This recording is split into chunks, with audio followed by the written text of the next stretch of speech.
1994 दिलेलं आरक्षण रद्द करा अशी मागणी मनोज जरांगे पाटलांनी केलेली आहे। कशाच्या आधारावर आरक्षण दिलं, श्वेतपत्रिका काढा असं मनोज जरांगे पाटलांनी म्हटलंय। श्वेतपत्रिका काढण्यासाठी जरांगेंकडून सरकारला 13 जुलैचं अल्टिमेटम देण्यात आलेलं आहे।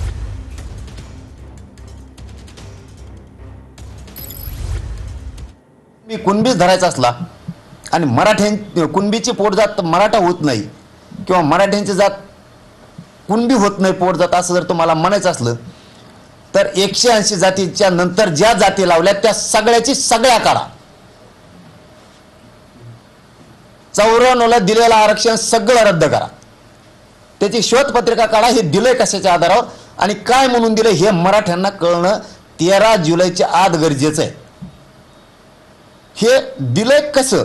180 जाती जर 83 क्रमांकाला आहेत ओबीसीच्या यादीच्या 1967ला आरक्षण दिलं त्यावेळेस तिथं कुणबी आहे, बाकीच्या जाती आहेत, त्याच्यात मेन जाती आहेत आणि मेन जातीच्या उपजाती पोटजाती ह्या त्यानंतर घेतल्या।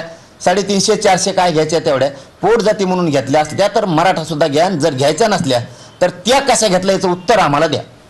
हां, त्यांना मुळात ह्या ओबीसी मंडल आयोग तो कधी इम्प्लिमेंट झाला, पहिल्यांदा किती जाती होत्या, त्यानंतर एक्सक्लुजन इन्क्लुजनसाठी स्टेट बॅकवर्ड कमिशन आहे ना, कुणी घातल्या, कशा घातल्या, अचानक नोंदी आल्या, हे काही बोलतात।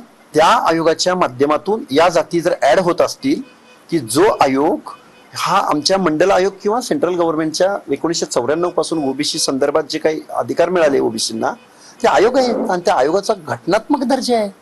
आणि कुणी घातल्या, कशा घातल्या, ऍड झाल्या, हे बोलणं म्हणजे पारावरच्या कट्ट्यावर बसून गप्पा मारण्यासारखा प्रकार आहे हा।